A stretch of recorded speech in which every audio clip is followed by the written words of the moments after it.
வேலூர் அருகே வீட்டை மீட்க பணம் தருவதாக கூறி திமுக பிரமுகர் மோசடியில் ஈடுபட்டதாக மாவட்ட காவல் கண்காணிப்பாளர் அலுவலகத்தில் நபர் ஒருவர் புகார் அளித்துள்ளார். வேலூர் மாவட்டம் குடியாத்தம் புவனேஸ்வரிப்பேட்டையைச் சேர்ந்த புருஷோத்தமன் என்பவர் தனது வீட்டை அடமானம் வைத்து தனியார் நிதி நிறுவனத்தில் கடன் வாங்கியிருந்தார். கடன் தவணையை முறையாக செலுத்தாததால் சம்பந்தப்பட்ட நிதி நிறுவனம் புருஷோத்தமன் வீட்டை ஜப்தி செய்வதாக கூறியுள்ளது. இதனால் அஸ்தம்பட்டியில் உள்ள மற்றொரு நிதி நிறுவனத்தில் கடன் பெற்று வீட்டை மீட்கும் முயற்சியில் அவர் ஈடுபட்டுள்ளார். இதற்காக அந்த நிதி நிறுவன உரிமையாளர் சுரேஷ் என்பவரிடம் 14,40,000 ரூபாயை கொடுத்ததாக புருஷோத்தமன் தெரிவித்தார்.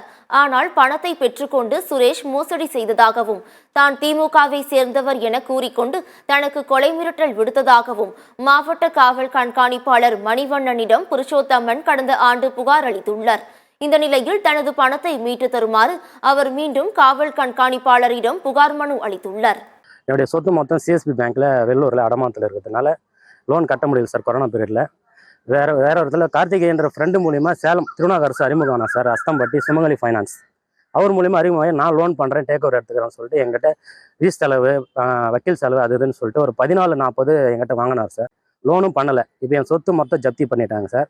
சரி லோன் பண்ணலேன்னு என் பணம் ரிட்டர்ன் கேட்க போகும்போது அவர் என் ஆளை வச்சு மிரட்டுறாருங்க, துப்பாக்கி காட்டி மிரட்டுறாருங்க. பணம் கேட்டு வந்தேன்னா சுட்டுடுவேன், நான் திமுக கட்சிக்காரன், என்ன நீ ஒன்றும் பண்ண முடியாதுன்னு நான் மிரட்டுறாரு சார். சரி எவ்வளோ கஷ்டப்பட்டு என் பணமாக ரிட்டர்ன் பண்ணால் நான் பார்த்துன்னா அதுவும் கொடுக்கல சார். இப்போ நான் ரொம்ப கஷ்டப்பட்டு வாடகை வீட்டில் தான் சார் வந்திருக்கேன். என் பணம் மீட்டு கொடுக்க சொல்லி வந்திருக்கேன் சார். நான் இப்போ சார் 14,40 சார், 14,40,000 ரூபாய். அதை கேட்க போனால் கூட என்னை மிரட்டுறாரு சார். வரவே கூடாதுன்னு துப்பாக்கி காட்டி மிரட்டுறாருங்க. என் பணம் மீட்டு கொடுங்க சார். அவர் என்ன மட்டும் ஏமாத்தலைங்க, அவர் வக்கீலாக இருந்துட்டு பார் கவுன்சிலிங்கில் அவர் வக்கீலாக இருந்துட்டு சேலத்தில் எல்லாருமே ஏமாத்துறாருங்க. அதனால் திமுக கட்சி பேரை ரொம்ப யூஸ் பண்ணி மிஸ்யூஸ் பண்ணுறாருங்க. கொஞ்சம் அவரை விசாரணை பண்ணி என் பணத்தை மீட்டு கொடுக்க சொல்லி நான் தலைமுறை